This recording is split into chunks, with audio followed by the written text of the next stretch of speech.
lot of times, you know, people don't want to deal with it. They know they need it, but they don't even want to, you know. So what I would suggest is you say something to the effect, well, hey, you know, I'm glad to hear that you're happy with them, and you mind telling me what is it that they do that you like? It's so great, you know. Get them talking. And now that may sound a little strange to you, but you get them talking, and they're talking, and they'll, oh, I like Bobby Joe over there, and she's just so nice to me, and blah, blah, blah, blah. And if it sounds like it's just one of those people that they just love them, and they just, you know, you're probably not going to get an appointment with them, but sometimes they'll say that, just get you off the phone, and you can pull that out of them, and then you can deal with that. And like right here where it says, you know, you let them talk, and then you say, well, I'm sure having the best value is important to you, right? Of course they're going to say yeah. Well, you know, that's exactly why I called you. Just want to stop by. I'm not asking you to change your service or do something different. I just want to get you the information so you can make an informed decision. Fair enough? Or which works better for you, morning or afternoon? And that's one thing that I've learned that's really works for me is when you set an appointment, you make it as painless as possible instead of saying, when do you want to get together? You say, well, you give them two choices. You're assuming. It's kind of like assuming the sale, you know. When would you prefer to meet? You want to get together in the morning or the afternoon? You want to get together Monday or Wednesday, or, you know? My response would be, I don't have time.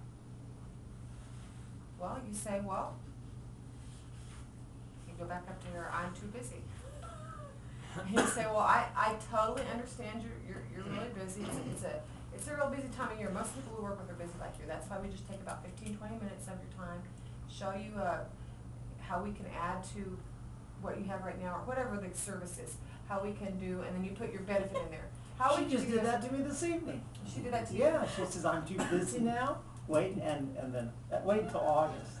August. That's not what I said. I'm just kidding, man. You read her I mind. know it. I so had it coming.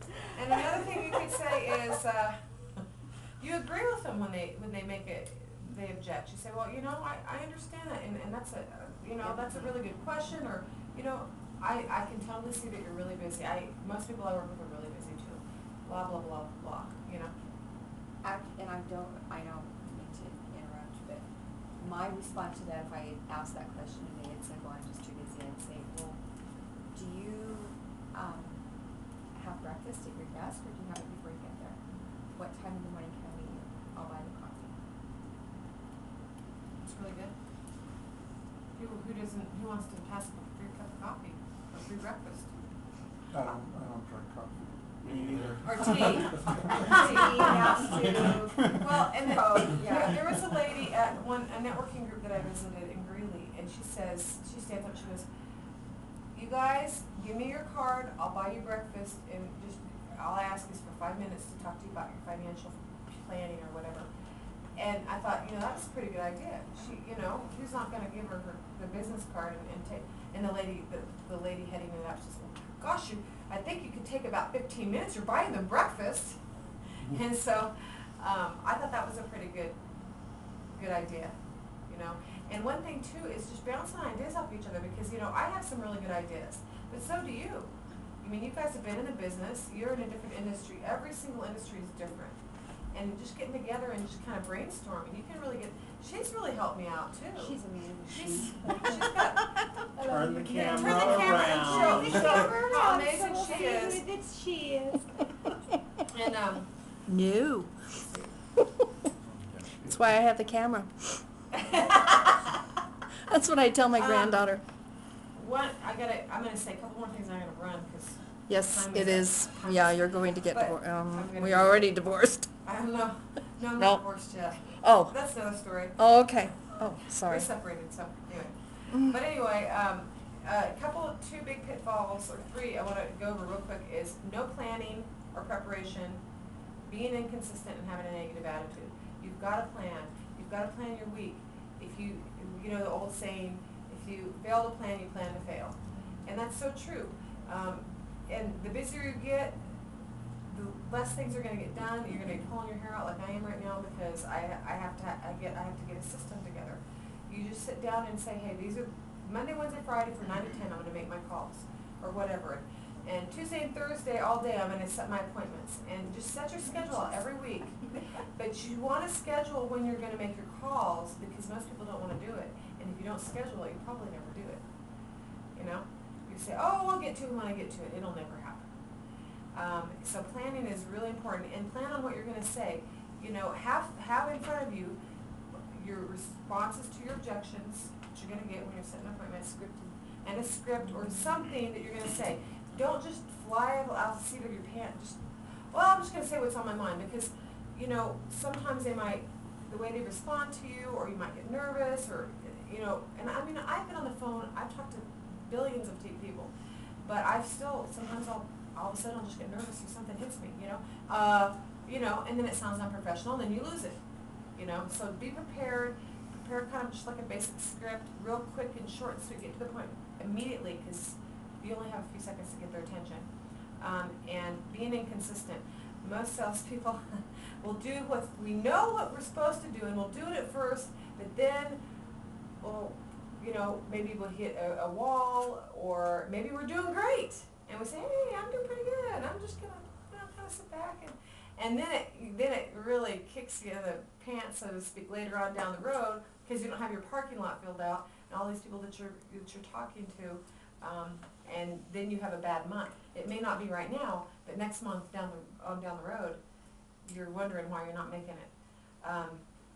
And follow up. I read a statistic. It said somewhere around 85% of salespeople do not follow up after the first time. Mm-hmm. Can you believe that? Mm-hmm. I was blown away. I thought, no way. And prospects do not buy usually until they have been contacted between 5 and 7 times. Mm-hmm. So, if that tells you why most businesses fail, 75% of businesses fail within the first, I think, 3 to 5 years, there you have it. They're not following up, they're not being consistent,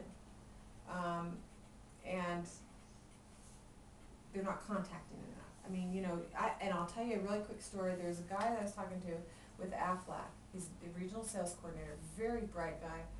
And he said that he was talking to a lady, calls her up, she just really, no, I'm not interested, you know, I think and she hung up on him. Most salespeople would say, not messing with her, I'm done with her. But he emailed her, and he just kind of massaged that relationship a little bit. I'm really sorry, Got it out of her that what had happened is some agent went in, sold her company benefit, you know, plan. Then, when she had more people getting hired on, she could not for the life of her get another Aflac agent out there to sign them up, probably because they weren't going to make a commission on it. And but because he followed up with her and he continued keeping the communication open, and he was innovative about it, instead of, well, I can't call her, I'll just email her. That's non-threatening. After, I think it took about 2 years, but he actually got her account. But so I'm saying that to prove the point that you just keep following up and keep following up. And maybe right now they're not interested. Maybe they don't need your service yet. Call them every couple of months, and you never know. It could change. And then I'm going to give you my appointment setting do's and don'ts. Some of the ones I thought of, and then I'm going to have to run so that You're gonna have to run really fast. run. And one thing that I would also suggest is, you guys are probably, most of you guys are probably, or a lot of you guys are probably in the car a lot. Are any of you guys in the car a lot? No? Or are you at the office all the time? Well, wherever you are, if you're out in the office all the time, or What's you're a out car in the lot? field. What's a car? Well, yeah, I'm either. Out in the It's field. a car. Oh. Yeah, In or the car? a- Oh, In you're. your car a lot. Did Oh. someone There just we say go. car a That's why lot? we're. We all thought you said Slow car lot. down. And we did. Well, I said it too fast, I'm That's sorry. not cars. Car lot, car lot. We're not car Yeah. salesmen, we're not. Right, Jim? It's, I would suggest, get a hold of some positive sales tapes or some kind of positive tapes. Oh, thank you. And listen to them all the time, and it changes your attitude, and it really encourages you, and it'll help you to do better, too. So, guys have any questions? sure we do, we just don't know what they are yet. Well, you have my card, everybody has my card, right? I do. Did everybody get one? Did you get one? We have 2 hours worth of questions.